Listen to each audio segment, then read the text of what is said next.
Hello guys, welcome back to our channel Winsworld TV.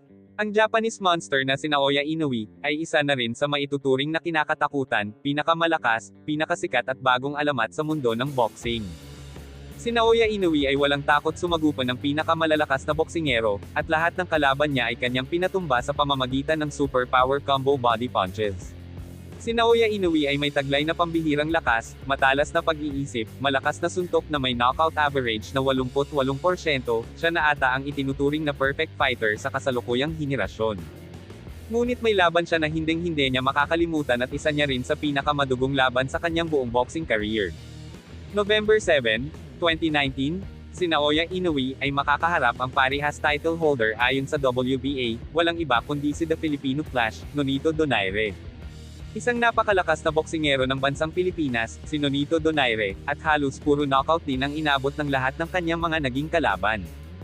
Ganun pa man si Naoya Inoue ay hindi rin papatalo dahil isa rin itong malakas na mandirigma ng bansang Japan.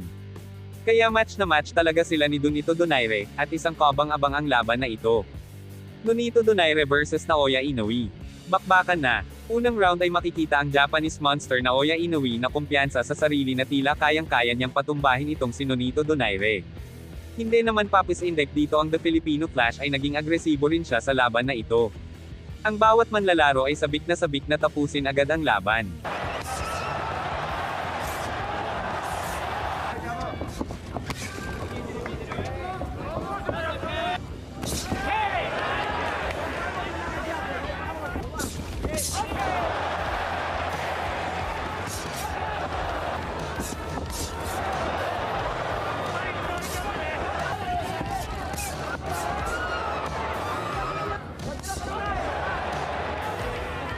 Thus, Round 2, ay makikita mo sa bawat isa ang seryoso sa laban na tila nagbabasahan ng mga estilo at nagbabatuhan ng mga solidong mga suntok.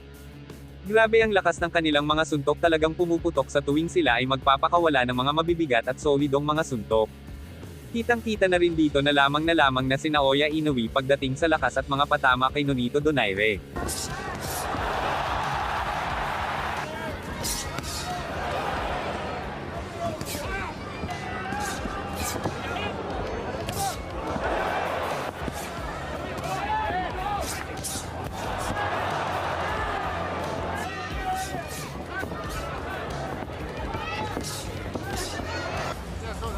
Sa pag-umpisa ng round 3 ay may sugat ng natamo sa bandang kilay si Naoya Inoue dahilan ng pagdurugo nito.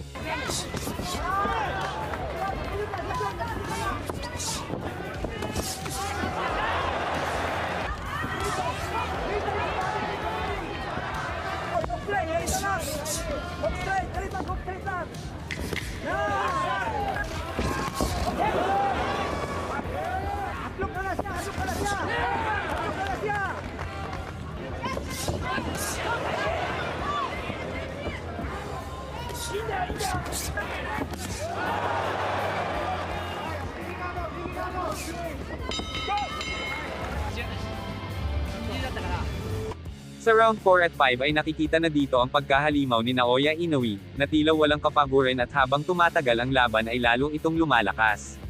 Ang laban ay naaayon sa The Monster, bawat suntok nito ay solidong nakakatama sa The Filipino Flash Nonito Donaire, at isa sa paborito ng mga Hapones ay ang hiyawa ng mga fans na lalo nagpapalakas sa kanila. Kaya hindi na alam ni Nonito Donaire kung saan nanggagaling ang mga suntok sa kanya ni Naoya Inoue at hirap na siyang iwasan ito.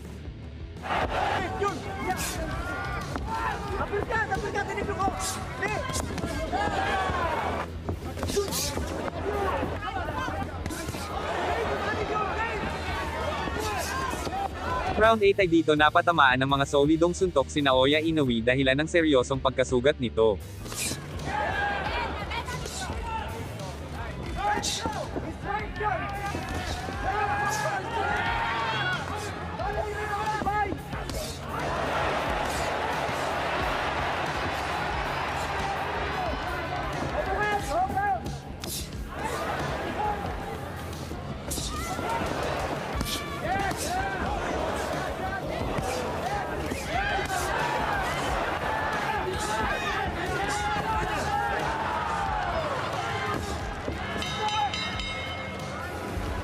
Sa round 9 ay pinaulanan na ni Nonito Donaire si Naoya Inoue at gustong-gusto na itong tapusin ngunit isang pambihirang tibay ng pangangatawan ang meron si Naoya Inoue na tila kayang-kaya niya suluhin ang mga solidong suntok ni Nonito Donaire.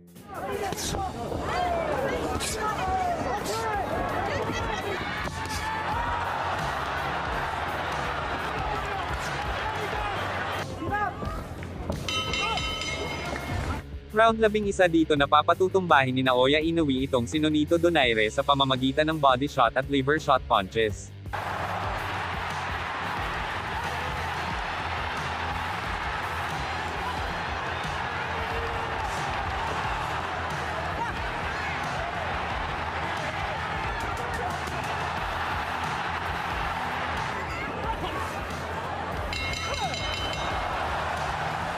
Final round ay dito na nila binuhos ang kanilang natitirang mga lakas, natapos ang round na may race pito sa isa't isa.